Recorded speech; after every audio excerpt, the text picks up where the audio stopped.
الرحمن الرحیم، بہت شکریہ چمن پریس کلب کے عہدیداران، ممبران، تمام ساتھیوں کا آپ نے ہمیں وقت دیا۔ اور جب آئے میرے ساتھ ڈاکٹر عطاء الرحمن صاحب ہمارے صوبائی نائب امیر ہیں جو اسلامی کے، وہ ہمارے ساتھ ہیں، اور عبد المجید سربازی صاحب الخدمت فاؤنڈیشن کے ہمارے صوبائی جنرل سیکرٹری ہیں اور ساتھ ہیں۔ سید تیمور شاہ ہمارے جی آئی یوتھ جماعت اسلامی بلوچستان کی یوتھ کے ہمارے عہدیدار ہیں۔ قاری مراد اللہ صاحب ڈپٹی جنرل سیکرٹری ہیں جماعت اسلامی بلوچستان کے۔ ڈاکٹر بسم اللہ صاحب جو ہمارے امیر ضلع ہیں چمن ہیں، اور باقی ہمارے ذمہ داران ہیں علاقے کے، چمن کے کارکنان، ذمہ داران، ولی مصطفیٰ صاحب جو مشہور ہے، پرنت ملا سے مشہور ہے، وہ بھی ہمارے ساتھ ہیں۔ تو آپ کے سامنے کچھ بنیادی ایشوز ہیں ہمارے بلوچستان کے، چمن سے لے کر گوادر تک۔ سب سے بڑا مسئلہ ہمارا روزگار کا ہے، کاروبار کا ہے۔ ہم بارڈر کے رہنے والوں کا پورا ذریعہ معاش، روزگار یہی ہمسایہ ملک کے ساتھ ہے، لیکن بدقسمتی سے ہمارے حکمران روزگار دینے کے بجائے روزگار چھین لیتے ہیں۔ ابھی پچھلے دنوں صوبائی بجٹ پیش ہوا تو صوبائی بجٹ میں پورے پی ایس ڈی پی میں صرف 6,000 ملازمتوں کا اعلان کیا گیا۔ 30 لاکھ یوتھ ہیں جو بے روزگار ہیں، اور اگر عوام کو عام عوام کہیں تو 1 کروڑ ہوں گے جو پورے بلوچستان کی جو آبادی ہوگی، ان میں سے پی ایس ڈی پی میں جو اعلان کیا ہے 6,000۔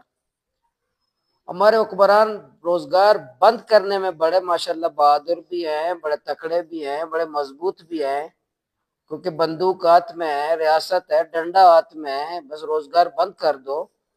لیکن روزگار دینے کی ذمہ داری کس کی ہے؟ آئین پاکستان 73 کے آئین میں روزگار دینے کی کس کی ذمہ داری ہے؟ آپ روزگار تو صرف 6,000 دے رہے ہو اور 30 لاکھ لوگوں کو بے روزگار کر رہے ہو، اور یہ کیا ریاست کی پالیسی ایسے ہوتی ہے؟ اور ہمسایہ ملک افغانستان اور ایران ہمارے ہمسایہ ملک، یہ صرف ہمسایہ ہی نہیں، ہماری رشتہ داریاں بھی ہیں، افغانستان کے ساتھ بھی، ایران کے ساتھ بھی۔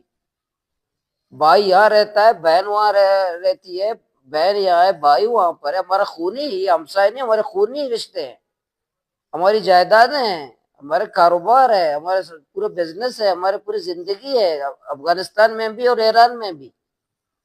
تو کس طرح ہو سکتا ہے؟ بین الاقوامی قانون کے مطابق اس طرح اجازت ہے کہ آپ ایک بارڈر کے رہنے والے لوگوں کے ساتھ اس طرح رویہ پیش کریں، تذلیل کر دیں، اور ایک جنبش قلم آپ بارڈر آپ کو بند کرنے کا اس وقت حق حاصل ہے کہ آج پی ایس ڈی پی میں آپ اعلان کرتے کہ چمن سے لے کر گوادر تک 25 لاکھ لوگ بے روزگار ہو رہے ہیں، میں پی ایس ڈی پی میں 25 لاکھ ملازمتیں دے رہا ہوں۔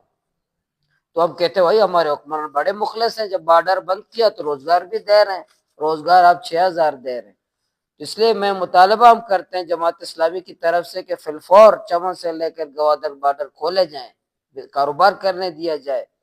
ہم آپ کے قانون کو مانتے ہیں، آپ کی ریاست کو مانتے ہیں، آپ کے آئین کو مانتے ہیں، ہم ریاست مخالف نہیں، ہمارے لوگ چمن کے لوگ سے لے کر گوادر تک جتنے بار اب ریاست مخالف لوگ نہیں ہیں، لیکن ریاست کا کام ظالم کا نہیں ہوتا، ریاست جابر نہیں ہوتا، ریاست بحرم نہیں ہوتا، ریاست قاتل نہیں ہوتا، ریاست لوگوں کو انصاف دینے والا ہوتا ہے، ریاست جو ہے نا لوگوں کو گلے لگانے والا ہوتا ہے۔ ریاست کا کام صرف آرڈر جاری کرنا نہیں ہوتا کہ بھائی فلاں بند، فلاں بند، فلاں بند، بارڈر بند، سانس بند، فلاں بند۔ آپ کا ریاست کا کام یہ ہوتا ہے۔ دینے کی ذمہ داری کس کی ہے؟ روزگار دینے کی کس کی ذمہ داری ہے؟